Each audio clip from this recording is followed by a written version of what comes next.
자, 지난번에 우리가 바리새인의 누룩을 주의하라라고 말씀하셨을 때 이제 갈릴리 바다를 배를 타고 건너가시는 그 배 위에서 그 가르침이 있었습니다. 그리고 나서 오늘의 내용은 배를 타고 건너가신 다음에 건너가서 내리신 그 지역에서 예수님께서 제자들과 함께 나누는 이제 대화다라고 생각하시면 돼요. 자, 어디에 도착했느냐? 오늘 본문 말씀을 보니까 빌립보 가이사라라고 하는 지역이에요. 자, 이 지역은 빌립이라고 하는 이름이 시저의 이름이고 가이사라라고 하는 것도 이제 영어로 보면 시저입니다. 그래서 로마 황제의 이름을 따서 만재 지어진 어떤 그런 이제 도시이기 때문에 그냥 작은 촌동네다라고 하는 기보다는 제법 규모도 있고 나름대로 이제 화려한 어떤 그런 도시다라고 생각하시면 될 것 같아요.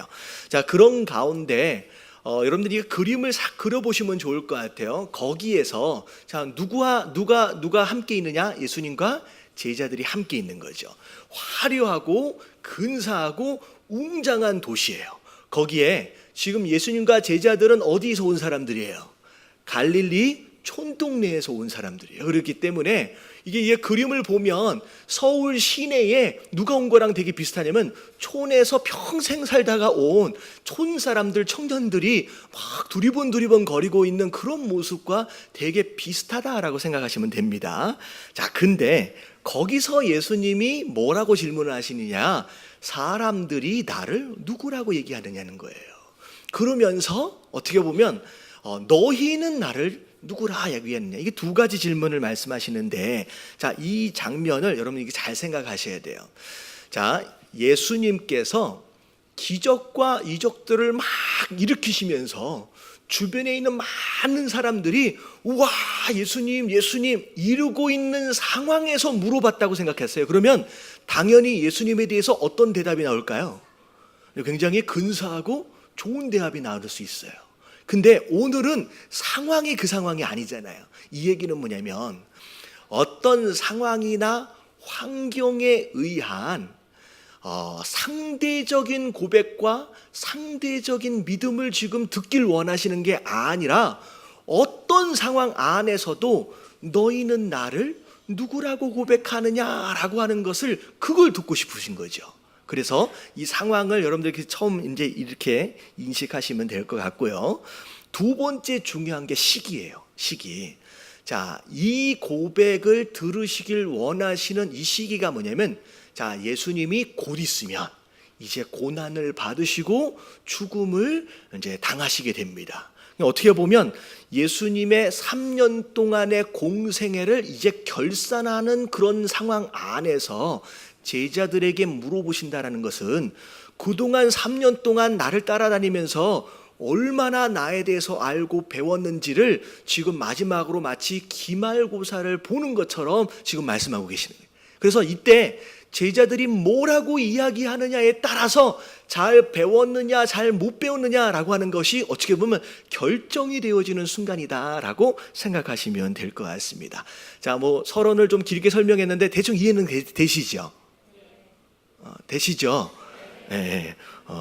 자, 근데 이게 왜 중요하냐? 이게 왜 중요하냐? 여러분, 예수님이 누군지를 제대로 알고 바로 고백할 줄 아는 것이 그 예수님과의 바른 관계 그리고 바른 신앙의 시작이다라는 거예요. 그래서 오늘 말씀을 통하여서 여러분 바른 관계와 신앙을 세워갈 수 있는 저와 여러분들 되시길 주님의 이름으로 축원합니다. 자, 첫 번째 질문서부터를 살펴볼게요. 첫 번째, 자, 다 같이 한번 읽어볼게요. 시작. 사람들이 인자를 누구라 하냐? 자, 예수님이 먼저 질문하신 게 뭐냐면 너희들이 아니라 주변에 있는 다른 사람들이 과연 나를 뭐라고 부르고 뭐라고 알고 있는지를 얘기해 달라는 거죠. 결론부터 이야기하면 사람들은 예수님에 대해서 바르게 알고 있었던 것이 아니었어요. 그러니까 잘못된 견해를 가지고 있었는데, 자, 어떤 견해를 가지고 있었느냐? 자, 14절 같이 한번 읽어봅니다. 시작. 이르되 더러는 세례 요한 더러는 엘리야 어떤 이는 예레미야나 선지자 중에 하나라 하나이다. 이건 재밌는 표현이에요. 예수님을 예수님으로 알지 않았어요. 굉장히 신기하죠. 나를 누구라 하느냐라고 물어봤는데 신기하게 사람들은 예수님은 누굽니다라고 예수님을 예수님으로 아는 게 아니라 예수님을 또 다른 인물로 알고 있었다는 거예요. 근데 그 또 다른 인물들이 누구였는지를 볼게요. 첫 번째는 세례 요한, 두 번째는 엘리야, 자, 세 번째가 예레미야입니다. 자, 왜 사람들이 예수님을 예수님으로 알지 않고 다른 사람으로 이렇게 알았느냐? 자, 세례 요한으로 알았던 이유가 뭐냐면, 자, 세례 요한이 중간에 처형을 당함으로 죽었어요.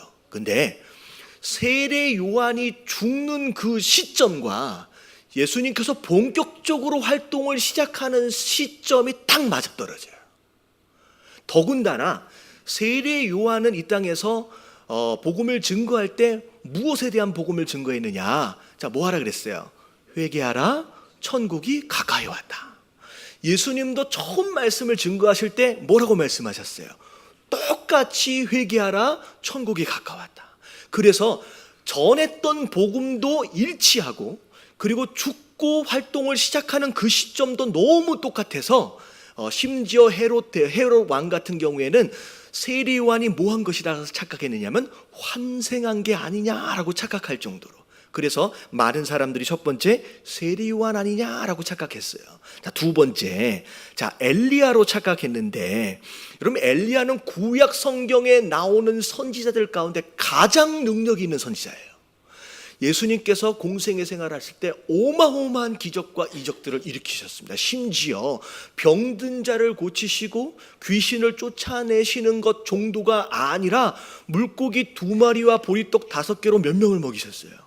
3,000명. 그 이후 또 심지어 5,000명까지 먹이시는 어마어마한 기적들이, 심지어는요 예수님의 기적들 가운데 죽은 사람까지도 살아나는 역사들이 일어났어요. 그러니까 전무후무예요. 예수님이 일으키셨던 기적과 이적의 정도를 볼 때 전무후무할 정도로 엄청난 능력이 나타났거든요. 그래서 아마도 이 엘리야가 다시 온 게 아니냐. 그래서 심지어 말라기 4장 6절에 보면 메시아가 오기 전에 누가 다시 온다 그랬어요? 엘리야가 이 땅에 다시 온다라고 얘기했어요. 그래서 아마도 그 엘리야가 아니겠느냐. 근데 사실은 성경적으로 볼 때 다시 오시리라 말씀하셨던 그 엘리야는 예수님이 아니라 누구였어요? 여러분 세례 요한이었죠. 여러분 세례 요한이 다시 오기로 했던 그 엘리야였어요. 근데 이게 이제 혼돈이 되는 거죠. 능력으로 봤을 때 이 예수님이 엘리야가 아니겠느냐라고 착각했습니다. 그리고 세 번째, 자, 예레미야. 자, 예레미야는 주로 어떤 선지자로 알려져 있느냐면 눈물의 선지자로 알려져 있어요. 그래서 하나님을 거역하고 죄를 지으면서 망해가고 있는 이스라엘을 향하여서 엄청 눈물을 흘리면서 울던 선지자였어요. 그래서 에레미야는 그 나중에 에레미야 애가가 있잖아요. 그 애가가 슬퍼서 울면서 쓴 기도거든요. 그러니까 그렇게 울면서 기도하던 에레미야의 모습, 이게 예수님께서 이스라엘 백성들을 향하여서 울면서 기도하시는 모습들이 많이 보여지는 것으로 인하여서 에레미야가 아니냐라고 착각했다는 거죠. 근데 중요한 건 비록 이 세 사람이 당시 유대인들이 가장 존경하는 성경적 인물이었음에도 불구하고 여러분 제대로 안 거예요? 잘못한 거예요? 여러분 잘못한 거예요. 예수님이 누군지 제대로 몰랐다는 거예요. 오늘날에도 많은 사람들이 몇 년씩 교회를 다니고 있음에도 불구하고 예수님이 누군지를 제대로 모르고 교회를 다니는 사람이 있다는 거예요. 그러면 어떤 분들은 예수님이 그냥 내 문제를 해결해 주시는 그냥 해결사 정도로만 아는 사람이 있어요. 어떤 사람들은 그냥 내가 원하는 소원을 들어주는 요술 램프의 지니 정도로 생각하는 사람들이 있고요. 어떻게 보면 어느 때나 그냥 안아주고 받아주는 마음씨 착한 그냥 산타 할아버지 정도로 생각하는 사람들이 있다는 거죠. 여러분 물론 예수님 안에 해결사로서의 모습, 어떻게 보면 산타 할아버지로서의 그런 모습이 부분적으로 있기는 있지만 그게 진짜 하나님의 전체적인 모습이 아니다라는 거죠. 여러분, 오늘 말씀이 굉장히 중요합니다. 우리가 예수님을 어떻게 아느냐라고 하는 것이 예수님과의 또 하나님과의 관계 형성과 더불어 신앙에 있어서 굉장히 중요한 부분이라는 거예요. 여러분, 예수님을 바로 아는 여러분 바른 신앙인이 되어지시길 주님의 이름으로 축원합니다. 그래서 제가 이렇게 좀 표현을 해봤어요. 같이 한번 읽어볼게요. 시작. 예수님에 대한 잘못된 지식이 우리의 신앙을 종교로 만들어 버릴 수 있다. 절대 기독교는 종교가 아니에요. 근데 예수님에 대하여 하나님에 대해서 잘못 알면요, 여러분 이게 신앙이 아니라 종교가 되어버린다는 거죠. 자, 그러면 본론으로 들어가겠습니다. 자, 2번 두 번째 질문이에요. 자, 다 같이 한번 읽어볼게요. 시작. 너희는 나를 누구라 하느냐? 자, 너희는 나를 누구라 하느냐? 세상에 있는 다른 사람들은 나를 세례 요한이나 누구였어요? 엘리야 그리고 예레미야 잘못 알고 있어요. 그냥 뭐라고 말하고 뭐라고 알고 있든 상관이 없이 너는 나를 뭐라고 얘기하느냐는 거예요. 자, 우리가 이 말씀을 통하여 첫 번째 받아야 할 메시지가 뭐냐? 자, 다 같이 한번 읽어볼게요. 1번 시작. 예수님에 대한 나의 신앙 고백이 제일 중요하다. 여러분, 다른 사람이 뭐라고 고백하든 그것보다 더 중요한 게 뭐냐면 내가 예수님을 누구라고 알고 누구라고 고백하고 있느냐라고 하는 게 너무 중요한 거예요. 어떤 분들은 그래요. 이제 주중에 일하면서 힘드니까 주일날은 어디 가기 싫은 거예요. 그러니까 아내가 이제 교회 갈라 그러면서 침대에서 누워가지고 TV 보면서 뭐라 그래요? 여보, 내 기도 많이 해줘. 그렇게 하는 남편들이 있대요. 여러분, 아내가 하는 기도가 얼마나 의미가 있을지 모르겠지만 여러분, 아내의 믿음은 중요한 게 아니에요. 누구 믿음이 더 중요해요? 내 믿음이 중요해요. 아무리 아내가 믿음이 좋고요, 아무리 기도를 많이 해도요, 내가 믿음이 없고 내가 예수님을 모르고 내가 기도하지 않으면요 소용이 있다 없다? 여러분, 없어요. 심지어 어떤 분들은요, 우리 아버지가 장로예요, 우리 어머니가 권사예요. 물론 그분들의 신앙이 굉장히 중요한 영향을 줄 수 있지만 여러분, 구원은 우리 아버지 믿음으로 가는 게 아니에요. 누구 믿음으로 가는 거예요? 여러분, 구원은 내 믿음으로 구원을 받는 거예요. 여러분, 아내 치맛자락 잡고서 덩달아 천국 갈 생각을 포기하시길 주님의 이름으로 축원합니다. 우리 아버지 장로님 바지자락 잡고서 천국 갈 생각하지 말라는 거예요. 너는 나를 누구라 하느냐? 이 얘기는 뭐냐면 네 신앙이 더 중요하다는 거예요. 할렐루야. 우리 옆에 계신 분들에게 인사 좀 해주세요. 당신의 신앙 고백이 더 중요하답니다. 시작. 그래서 집에서 교회 안 가려고 누워있는 남편 있으면요, 내가 기도하면 뭐해? 당신이 기도해야지 하면서 여러분 거기에서 한 번이라도 더 끌고 나와 보세요. 쉽지는 않지만, 그래서 첫 번째는 네 신앙이 중요하대요. 자, 그런데 베드로가 거기에서 고백을 하는데 여러분, 이 고백은 어마어마한 고백이에요. 이게 이제 다음 주일까지 제가 좀 설명을 드릴 텐데, 이게 어떻게 보면 기독교의 기본 신조가 되어지고요, 이 고백이 교회 되어짐의 근거가 되어지는 고백이에요. 자, 뭐라고 했는지 보세요. 자, 16절. 자, 다 같이 시작. 시몬 베드로가 대답하여 이르되 주는 그리스도시요 살아계신 하나님의 아들이시니이다. 자, 이걸 제가 설명을 드릴 텐데 여러분, 오늘 말씀은 조금 복잡하다라고 할지라도 한 말씀도 놓치면 안 돼요. 여러분, 이 고백이 내가 성도 되어짐의 기초예요. 여러분, 이 고백이 없으면 나는 성도가 아닌 거예요. 여러분, 이게 굉장히 중요합니다. 자, 첫 두 가지를 얘기했어요. 주는 뭐다?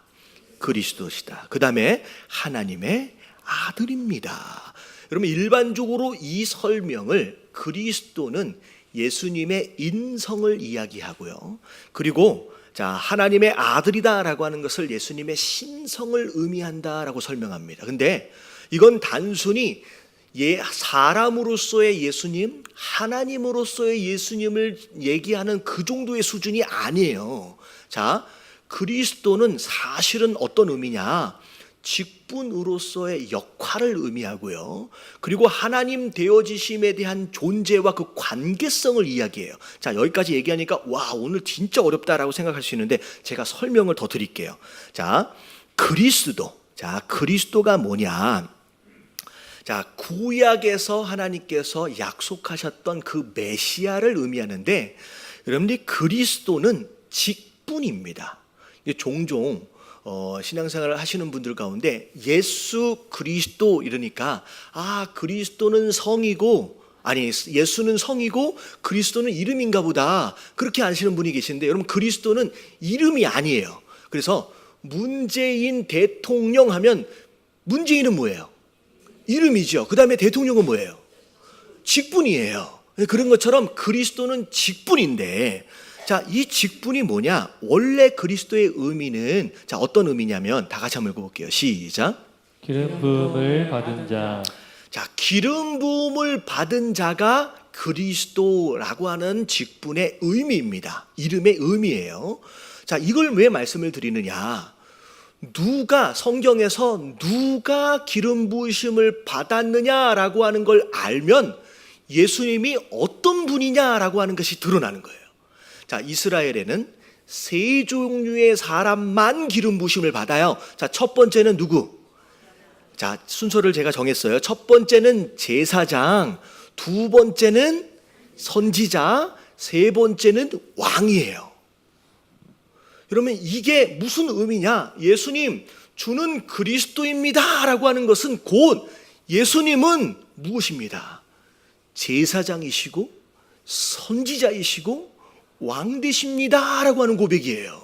자, 설명을 드릴게요. 제사장은 뭐 하는 사람이냐? 같이 한번 읽어봅니다. 시작. 백성의 죄를 용서받기 위해 하나님과 백성 사이의 가교 역할. 자, 죄인된 인간은 하나님에게 직접 나아갈 수가 없었어요. 그럼 직접 나아가는 순간 죽는 거예요. 그래서 그 죄를 누가 대신해서 가지고 나가느냐? 대제사장이 대신 1년에 한 번 대속죄일에 그걸 가지고 나가는 거예요. 그래서 하나님께서 정해주신 규례와 법도를 따라서 하나님 앞에 나아감으로 말미암아 그 백성들의 죄를 뭐 받는 거예요? 용서를 받는 거예요. 이 어떻게 보면 하나님과 백성들 사이, 우리 사이에 갈라진 그 관계를 이 제사장이 중간에 다리 역할을 하면서 함께 연결하는 거예요. 이게 제사장의 역할이에요. 결국은 하나님이 순간적으로 헷갈렸어요. 당신은 나의 그리스도 되십니다. 이 얘기는 당신은 나의 제사장 되심으로 인하여 내 죄를 해결해 주시는 분, 나를 구원해 주시는 구원자입니다 라는 고백이에요. 여러분, 이 고백이 여러분들의 고백 되어지시길 주님의 이름으로 축원합니다.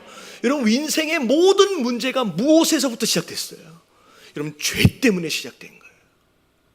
여러분, 보여지는 현상을 해결하려고 하지 마시고요, 이 모든 문제의 원인이 어디에서 있느냐? 죄로부터 있다라고 얘기하고 있어요. 성경은 그 죄의 문제를 해결해 주시는 분이 바로 나의 예수 그리스도, 바로 그리스도다라고 하는 그 얘기가 되는 거예요.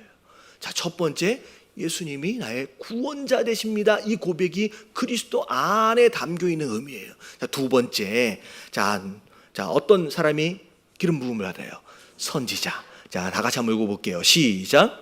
백성들에게 하나님의 뜻을 가르치고 인도하는 역할. 그럼 백성들은요, 죄에 빠진 백성들은 하나님하고 관심이 없어요. 하나님의 뜻도 제대로 몰라요. 무지한 거예요. 자기가 원하는 대로 살아가는 사람들이에요. 근데 선지자들은 하나님의 말씀을 받아서 이건 잘못된 길이다, 진짜 하나님이 원하시는 길은 바로 이것이다 라고 그분의 뜻을 전달해주고 알려주고, 심지어 잘못된 경우에는 책망하고 꾸짖고 인도해 가는 자가 바로 선지자는 거예요. 여러분, 예수님이 바로 하나님의 뜻을 알려주시는 바로 그 선지자라는 거예요. 우리는 잘 모르잖아요. 말씀을 통하여 뭐가 하나님이 기뻐하시는 뜻인지 알려주시고 인도해 가시는 바로 그 인도자가 되십니다 라고 하는 것이 그리스도 안에 담겨있는 두 번째 의미인 줄로 믿습니다. 그게 두 번째 의미예요. 다 세 번째. 자, 왕인 뭐 하는 사람이냐? 다 같이 한번 읽어봅니다. 시작. 백성들을 하나님의 공의와 정의로 다스리는 역할. 백성들을 누구의 뜻 안에서? 하나님의 뜻 안에서 공의와 정의를 가르치고 그 기준을 따라서 다스리는 왕입니다. 다시 말하면 주는 그리스도이십니다 라고 고백하는 것들의 마지막이 뭐냐면 예수님 당신은 나의 무엇입니다? 왕이십니다. 나를 다스려 주시옵소서라고 하는 신앙이 여기 담겨 있는 거예요. 여러분, 이 신앙의 고백이 단순히 이런 베드로의 고백이 아니라 우리의 고백 되어지시길 주님의 이름으로 축원합니다. 그래서 이 그리스도는 아주 간단한 얘기가 아니에요. 당신은 나의 모든 죄의 문제를 해결해 주시는 구원자일 뿐만 아니라 내 갈 길을 인도해 주시는 인도자, 선지자이시고 나를 다스리는 왕 되십니다 라고 하는 고백이 그 그리스도의 의미 안에 다 담겨 있다는 거예요. 할렐루야. 그러면 깨달아지시길 주님의 이름으로 축원합니다. 자, 그리고 두 번째, 살아계신 하나님의 아들입니다 라고 하는 것은 예수님의 신성을 의미하는데, 여러분, 하나님의 아들이다 라고 하는 것은 하나님이란 얘기예요. 여러분 생각해 보세요. 호랑이 새끼는 뭐예요? 여러분, 호랑이 새끼는 호랑이에요. 여러분, 호랑이 새끼가 토끼일 수는 없어요. 하나님의 아들입니다 라는 것은 당신은 나의 하나님입니다 라고 하는 것을 의미해요. 근데 여러분, 하나님을 고백하는 것이 얼마나 중요하냐? 여러분, 성경 안에서 하나님을 고백할 때에 항상 따라오는 수식어가 있어요. 뭐냐? 자, 이사야서 43장 1절 말씀을 볼게요. 자, 같이 한번 읽어봅니다. 시작. 야곱아, 너를 창조하신 여호와께서 지금 말씀하시느니라. 이스라엘아, 너를 지으신 이가 말씀하시느니라. 자, 여기까지요. 여러분, 구약 성경도 마찬가지고 하나님을 이야기할 때는 반드시 따라가는 수식어가 뭐냐면 창조자라고 하는 표현이에요. 봐서 보세요. 너를 창조하신 여호와라고 얘기해요. 하나님을 이야기할 때 반드시 창조자가 따라오는 거예요. 그리고 밑에를 보면 너를 지으신 이가 라고 말씀하시는 거예요. 그럼 보세요. 우리가 다른 종교와 비교를 할 때 여러분, 그 어떤 종교, 그 종교의 그 어떤 신도 내가 이 세상을 만들었다라고 이야기하는 신은 딱 어디에 하나님밖에 없어요. 그러면 기독교 안에 하나님 한 분이에요. 아무리 능력이 있다, 아무리 권세가 있다가 스스로 주장할지언정 내가 이 세상을 만들었다라고 말하고 있는 하나님은요, 우리 기독교 딱 이 하나님 한 분이에요. 여러분, 깨달아지시길 주님의 이름으로 축원합니다. 저는 되게 프라우드예요. 아주 뭐래요? 영어로 프라우드가 뭐죠? 뭐예요? 자랑스럽게 생각해요. 그럼 비교가 안 돼요. 내가 이 세상을 만들었다는 거예요. 내가 인생을 만들었다는 거예요. 그게 우리 하나님이에요. 근데 하나님이 내가 만들었다, 내가 지었다라고 말씀하시는 굉장히 중요한 나중에 이유와 결과가 뭐냐면, 자, 마지막에 뭐라고 얘기해요? 노란 것만 읽어볼게요. 시작. 너는 내 것이라. 여러분, 이게 핵심이에요. 왜 하나님께서 구약 성서에 수도 없이 내가 이 세상을 만들었다, 내가 너를 지었다라고 계속 주장하시느냐? 그것에 대한 뭘 주장하시기 위해서? 소유권을 주장하시기 위해서. 여러분, 창조주 하나님을 이야기하는 것은 곧 그 창조되어진 모든 피조물이 누구 것이다? 하나님 것이다는 거예요. 그래서 구약의 이사야 우리가 함께 큐티하고 있는데, 이사야에서 계속 얘기하는 게 뭐냐면 내가 이 세상을 만들었다, 그러므로 이 세상이 누구 거다? 내 거다. 심지어 내가 이스라엘을 지었다, 내가 내 백성을 만들었다, 그러므로 너희가 누구 것이다? 내 것이다 라고 말씀하시는. 베드로가 예수님을 향하여 살아계신 하나님의 아들입니다 라고 하나님 되심을 고백한다라고 하는 것은 내가 곧 누구의 소유다? 당신의 바로 예수님의 소유입니다 라고 하는 것까지를 함께 포함해서 이야기하는 거예요. 그래서 오늘 말씀을 보면 16절에 다 같이 한번 읽어볼게요. 시작. 시몬 베드로가 대답하여 이르되 주는 그리스도시요 살아계신 하나님의 아들이시니이다. 네, 당신이라고 얘기하지 않아요. 뭐라고 얘기해요? 주는 그리스도다라고 얘기해요. 결국 베드로가 이야기하고 있는 그리스도라고 하는 단어와 살아계신 하나님의 아들입니다라고 하는 고백 안에는 당신이 누구다? 나의 주님입니다라고 하는 걸 고백하는 거예요. 여러분, 이 신앙을 가지시게 되길 주님의 이름으로 축원합니다. 단순히 내가 만난 문제를 해결해 주시는 그런 해결사가 아니라는 거예요. 그래서 제가 믿음은 뭐가 바뀌는 거다? 주인이 바뀌는 거예요.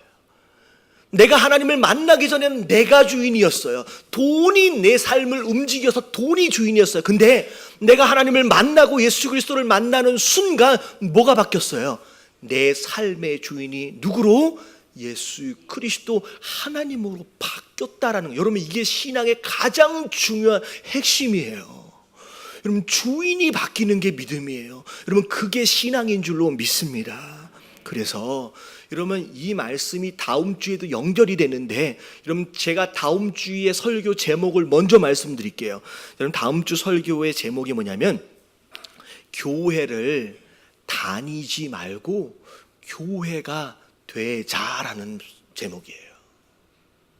자, 이해되어지세요? 여러분, 교회를 다닌다고 구원을 받는 게 아니에요. 그 어떤 성경 안에서도 네가 교회를 다니면 네가 구원을 받는다라고 말씀하시지 않았어요. 뭐가 되어라? 여러분, 우리가 교회가 돼야 돼요. 교회를 다니는 사람이 이 세상을 이기는 게 아니에요. 교회가 이 세상을 이겨요. 할렐루야. 여러분, 교회를 많이 다녀요. 오늘도 오셨잖아요. 10년씩 20년씩 아무리 다녔다라고 할지라도 다니기만 한 사람은 구원이 없어요. 그런 사람은 문제가 생길 때만 기도해요. 그럼 그게 종교예요. 내 삶의 주인이 바뀌는 거예요. 그래서 진짜 내 그리스도가 되시는 거고 내 하나님이 되신다라고 하는 이 고백 안에서 우리가 진짜 교회 되어지고 우리가 성도 되어질 때 그때 구원이 우리에게 임하고요. 그때 우리가 이 세상을 이기게 되는 줄로 믿습니다. 오늘날 교회가 아무런 힘이 없이 비실비실한 이유가 뭐냐면 교회 안에 교회되어진 자가 아니라 뭐가 많이 있어요? 그냥 교회를 다니고 있는 사람이 가득 차 있기 때문에. 여러분, 예담교회는 교회 다니고 있는 사람이 아니라 교회 되어진 자로 가득 채워지기를 주님의 이름으로 축원합니다. 여러분, 이게 굉장히 중요한 내용이에요. 할렐루야. 여러분, 이래서 다음 주에 보면 내가 네 고백 위에 뭘 세우겠다? 교회를 세우겠다. 여러분, 이게 교회의 시작이에요.